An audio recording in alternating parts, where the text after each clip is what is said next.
Munculnya usulan dana saweran dari masyarakat bagi pembangunan ibu kota baru Nusantara sontak membuat publik mempertanyakan kesiapan pemerintah untuk membangun ibu kota baru. Untuk bahas hal tersebut sudah bergabung bersama kami Ketua Tim Komunikasi IKN Sidik Pramono dan Direktur Eksekutif Indef Taufik Ahmad. Assalamualaikum, selamat malam Bapak-Bapak. Selamat malam Mas Abram. Ya, saya ke Mas Sidik dulu. Mas Sidik. Ya, nampaknya kode suaranya belum diaktifasi, Mas. Mas Sidik. Ya, selamat malam. Ya, saya sudah dengar. Ya, Mas Sidik, saya langsung ke pertanyaan. Seberapa logis, seberapa rasional sebetulnya ide saweran ini untuk membangun ibu kota negara baru Nusantara di tengah keadaan ekonomi yang dirasa sulit bagi masyarakat? Terima kasih Bung Abraham. Terkait dengan pertanyaan tadi, perlu kami jelaskan dulu duduk persoalan menyangkut pendanaan untuk persiapan pembangunan dan pemindahan ibu kota Nusantara. Sebagaimana dinyatakan dalam Undang-Undang Nomor 3 Tahun 2020 tentang Ibu Kota Negara, bahwa pendanaan untuk persiapan pembangunan dan juga pemindahan ibu kota negara serta penyelenggaraan pemerintahan itu bisa bersumber dari APBN dan atau sumber lain yang sah sesuai dengan ketentuan peraturan perundang-undangan.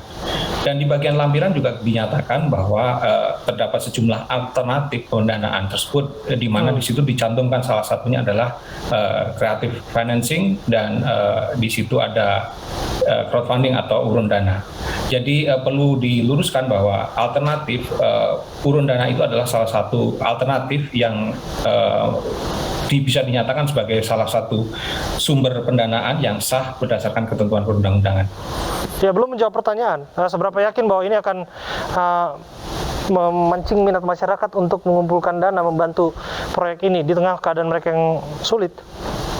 Sebagai sebuah alternatif, ini perlu dinyatakan, dicantumkan dalam undang-undang, dalam ketentuan peraturan perundangan, termasuk dalam rancangan peraturan pemerintah tentang pendanaan, bahwa kemudian itu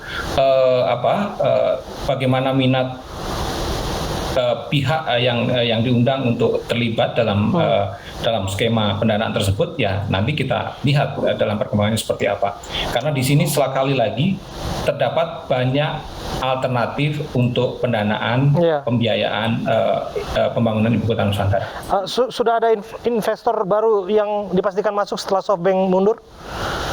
Sejauh ini penjajakan terus dilakukan dan pemerintah yakin bahwa program pembangunan ibu kota Nusantara ini akan atraktif, akan menarik minat investor untuk berinvestasi di dalam program pembangunan ini.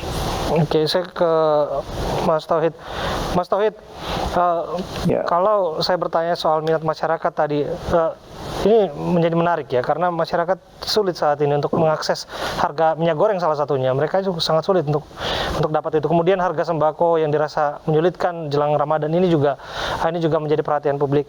Lantas ada upaya untuk menghidupkan urunan warga di tengah kondisi seperti ini untuk ibu kota negara baru Nusantara. Bagaimana menurut Anda?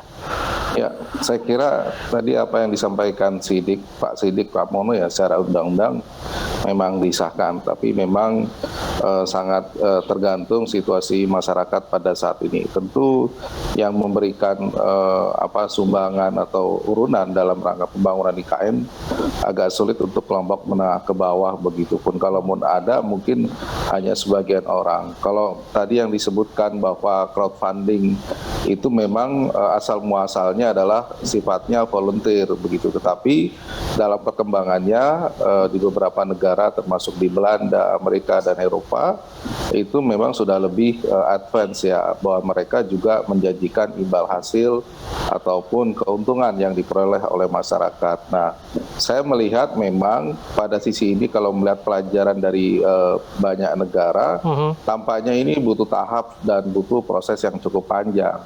Masalahnya adalah tidak mudah karena untuk infrastruktur di Indonesia, pengalaman untuk urunan dana ini sangat sulit ya, katakanlah, karena kalau kita lihat lembaga-lembaga sosial sebenarnya sudah mulai banyak, misalnya untuk air bersih, kemudian untuk pembangunan masjid dan sebagainya yang sifatnya volunteer sebenarnya sudah banyak sekali.